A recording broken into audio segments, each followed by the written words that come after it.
საქართველოს ესთეტიკური მედიცინის ასოციაციის მიერ გავრცელებული ინფორმაციით ცოტა ხნის წინ საქართველოში სამწუხარო შემთხვევა მოხდა. პაციენტს ბოტოქსის პროცედურის შემდეგ მძიმე ნევროლოგიური სიმპტომატიკა განუვითარდა. ეს არ იყო მხოლოდ ალერგიული რეაქცია. კლინიკური სურათი ბოტულიზმის ინფექციის ნიშნებს ატარებდა. კვლევამ დაადგინა, რომ მიზეზი არა თავად ბრენდი, არამედ პრეპარატის წარმომავლობა აღმოჩნდა.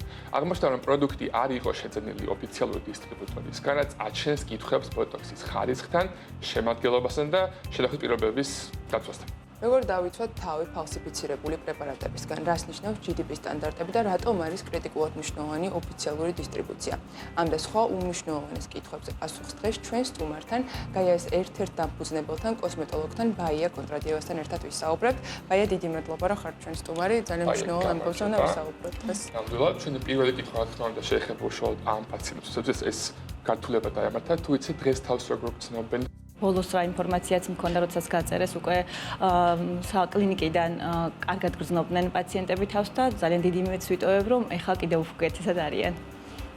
როგორც ვიცით, პაციენტს განუვითარდა ბოტულიზმის მსგავსი ინფექცია. რამდენად მძიმეა ეს მდგომარეობა და როგორ რა შეიძლება რომ მე გაკეთდეს, როგორ არის მკურნალობის გზები? მოდით თავდაპირველად აღვნიშნოთ, რომ არ დავაფრთხოთ მომხმარებელი, რომ თვითონ ბოტულინოთერაპია ძალიან კარგი და ძალიან მნიშვნელოვანი პროცედურა გახლავთ ესთეტიკურ მედიცინაში. უბრალოდ აქ ვსაუბრობთ ფალსიფიცირებულ პრეპარატზე, რომელიც, ნახეთ, კონკრეტულად, როდესაც კეთდება, ვატარებთ ექიმები ბოტულინოთერაპიას, ის უშუალოდ მოქმედებს შეყვანის ზონაში. გარდა კონკრეტული ნერვკუნთოვანი გადაცემის ბლოკირებისა, ის სისტემურად გავლენას არ ახდენს ადამიანის ჯანმრთელობაზე და პირიქით მისი ეფექტი იმდენად მოგწონს, რომ ამას ხშირად ვიყენებთ ესთეტიკურ მედიცინაში. რაც შეეხება ფალსიფიცირებულ პრეპარატს, აქ ორი მთავარი რამ შეიძლება იყოს, ერთი პირობების დარღვევა და მეორე ისეთი მინარევების არსებობა, რომელმაც ეს მიზეზი შეიძლება გამოიწვიოს. ამ შემთხვევაში საქმე ეხებოდა ფალსიფიცირებულ პრეპარატს, სადაც დოზებიც კი, ნახეთ, ბოტულინოთერაპია ზოგადად გახლავთ ძალიან დოზადამოკიდებული, სწორად უნდა იქნეს ყოველი პაციენტისთვის შერჩეული სამოქმედო ზონის გათვალისწინებით და ამას ძალიან ესე ფრთხილად ვუდგებით ექიმები. ხოლო როდესაც ჩვენ არ ვიცით იმ პრეპარატში როგორი დოზირება იყო, როგორ შეინახეს და როგორ პირობებში იმყოფებოდა ეს პრეპარატი, რა თქმა უნდა ეს რისკები ერთიორად იზრდება.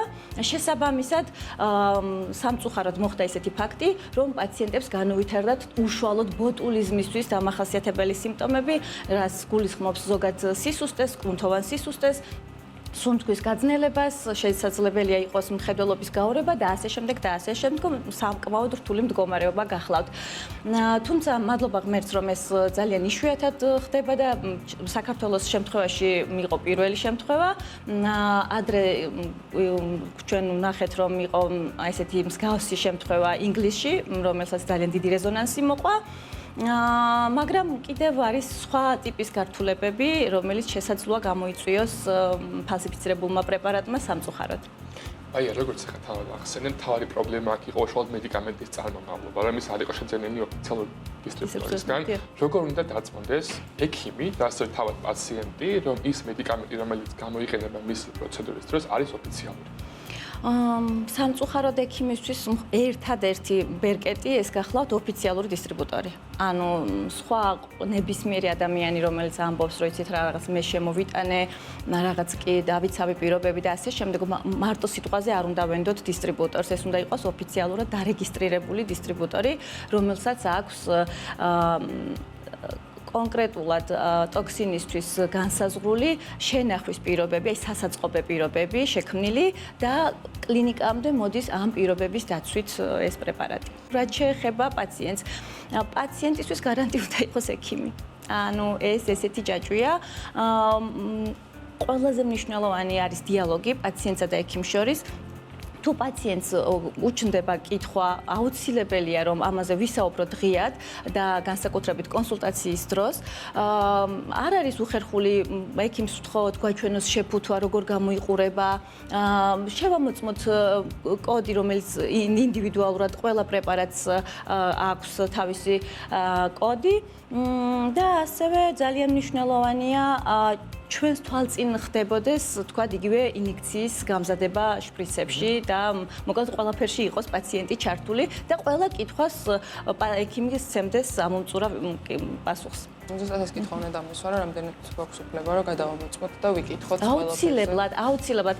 ანუ მე სულ ვამბობ, რომ ერთადერთი რაც ალბათ ეს ჩვენი ხასიათის ნაწილიც არის, ძალიან გვეხათრება, რომ აი ხა ექიმს როგორ შევკადროთ, რაღაცნაირად გვეუხერხულება თითქოს რომ მის კომპეტენციაში ეჭვი ხომ არ გვეპარება და ასე შემდეგ. სინამდვილეში ეს არის ძალიან ბუნებრივი პროცესი და ეს მოგეხსენებათ ექიმის და პაციენტის ურთიერთობაში ყველაზე მნიშვნელოვანია ნდობა, როდესაც ეს ნდობა არსებობს და ამომწურავად ექიმი გასცემს თქვენს კითხვებზე პასუხს, ეს ნიშნავს, რომ უსაფრთხოდ ჩაივლის პროცედურაც. ნამდვილად. აი, კითხვა რომელიც ახლა მინდა დავსვამ, მგონია ძალიან მნიშვნელოვანია, ახსენე რომ აუცილებელია მოხდეს გახსნა პრეპარატის პაციენტის წინ და მისი დოზირებით ამოღება უშუალოდ შპრიცით, ხო? არსებობს პრაქტიკა, როგორც მე გამიგია, რომ ხანდახან რამდენიმე ადამიანი ფასის გამო რაც ღირს ერთი პროცედურა, თქვა, იყოფს ერთ სინჯარას ბოტოქსის და რამდენიმე დღის განმავლობაში ინახება ეს გახსნილი ფილა და გამოიყენებენ უკვე სხვა ადამიანები, მეგობრები, თქვა ამ შემთხვევაში.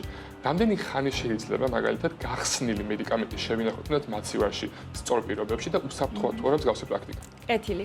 მოდი ესე ვთქვათ, რომ თვითონ უშუალოდ ბოტულინოთერაპიის სხვადასხვა დასახელების, აი სხვადასხვა ბრენდები აწარმოებენ ბოტულინოთერაპიას, არსებობს ლიცენზირებული ყოველ შემთხვევაში 3-4 პრეპარატი, რომელიც საქართველოს ბაზარზე არის და ნახეთ როგორ არის მხოლოდ ერთი პრეპარატია მონოდოზური, დანარჩენი მულტიდოზურია და ეს ნიშნავს, რომ აბსოლუტურად უსაფრთხოა, რომ არ არის აუცილებელი მეგობარი ან ოჯახის წევრი იყოს, ის ნაწილდება, იმიტომ რომ ზოგიერთში არის 500 ერთეული, ზოგიერთში არის 100 ერთეული და შესაძლებელია ის 2-3 პაციენტზე დაგვჭირდეს.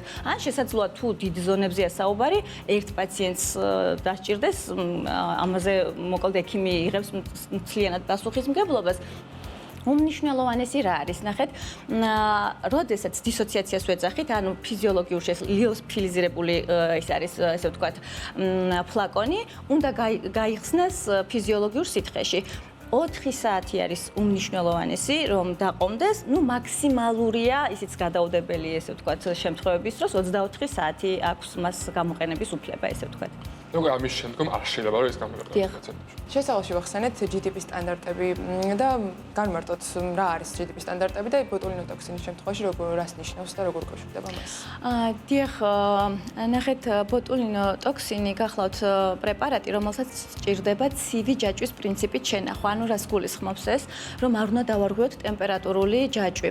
ანუ წარმოების პროცესიდან კლინიკაში მოსვლამდე და პაციენტის უშუალოდ გაკეთების პროცესში არ უნდა დაირღვეს მისი ტემპერატურა. ანუ რაც გულისხმობს დაახლოებით 2-დან 8 გრადუს ტემპერატურაზე არის ყველაზე ეფექტური, რომ შევინახოთ ეს პრეპარატი. GDP სტანდარტი სწორედ განსაზღვრავს, ანუ აკონტროლებს და განსაზღვრავს ამ შენახვის პირობებს, რომ კოლოფია არ უნდა იყოს დაზიანებული, რომ ზუსტად ეს ტემპერატურული წვეთ, ან ჯაჭვის წვეთ არ უნდა მოხდეს, როგორ პირობებში უნდა მოხდეს გაწერა ამ პრეპარატის, რომ დისტრიბუციამ ჩაიბაროს და მიიტანოს შესაბამისად კლინიკაში, აღრიცხვა ტარდება ყოველი კოლოფის, რომ სერიული ნომრის მიხედვით, რადგან მაგალითისთვის თუ შემთხვევით რაღაც გაუთვალისწინებელი მოხდა, სერიული ნომრის მიხედვით ზუსტად ვიცოდეთ, რომელ პარტიას ჰქონდა ესა თუ ის პრობლემა. რაზეც ასევე მნიშვნელოვანია ვისაუბროთ, არის თუ ვინ ატარებს ხოლმე ხანდახან ამ პროცედურებს, იმიტომ რომ როგორც თავად მაქვს ინფორმაცია, ყოველთვის რეგისტრირებული ექიმი, ლიცენზირებული ექიმი არ აკეთებს ამ ინიექციებს. ამ შემთხვევაში რა პასუხისმგებლობა ეკისრება პირს, ვინც გააკეთა ეს პროცედურა? თუ კი არ არსებობს შესაბამისი რეგულაცია და კონტროლი, ანუ პასუხს ვერავის ვერ მოვთხოვთ. ყველაზე მნიშვნელოვანი გახლავთ ის ფაქტორი, რომ აუცილებლად ეს უნდა ჩატარდეს ლიცენზირებული დაწესებულებაში ლიცენზირებული ექიმის მიერ, ეს არის ერთ-ერთი უმნიშვნელოვანესი პირობა და ისევე როგორც ეს უნდა იყოს კონტროლირებადი, რაც აღნიშნეთ პრეპარატის წარმოებიდან დაწყებული, დისტრიბუციით დასრულებული. და ალბათ ყველაზე მნიშვნელოვანი ამ შემთხვევაში არის რეგულაციის პრობლემა, რომელიც არ არის ისეთი სტანდარტის და ისეთი დონის, რომ მაქსიმალურად პაციენტი და ასევე ექიმი იყოს დაცული. რა არის ის წითელი ხაზი, ასე ვთქვათ, როცა პაციენტმა მიხვდეს, რომ რაღაც რიგზე ვერ არის, როდესაც იკეთებს პროცედურას და თქვენ რა რჩევებს მისცემთ პაციენტებს, ვინც აპირებენ თუნდაც მსგავსი თერაპიის შეფერს? ალბათ ერთ-ერთი ყველაზე მნიშვნელოვანი ფაქტორი არის ფასი.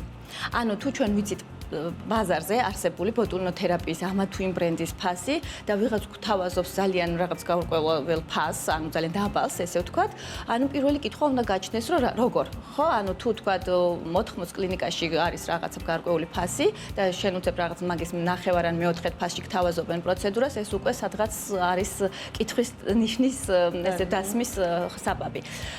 რაც შეეხება ჩემ რჩევას, მოდით პოზიტიურად დავასრულოთ ჩვენ დღევანდელი გადაცემა იმ ჭრილში, რომ ბოტულინოთერაპია კიდევ ერთხელ აღვნიშნავ არის ძალიან მნიშვნელოვანი, ძალიან კარგი თერაპიული, ესე ვთქვათ, პროცედურა. მას არა მარტო ესთეტიკურ მედიცინაში გამოიყენებენ ნევროლოგიაში, გამოიყენებენ ეს ბოლო პერიოდი წონის კორექციისთვისაც კი.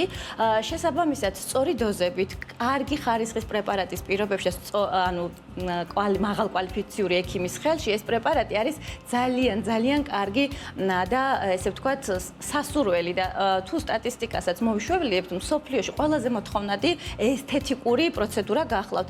შესაბამისად, გავითვალისწინოთ გარკვეული რჩევები, რაც დღეს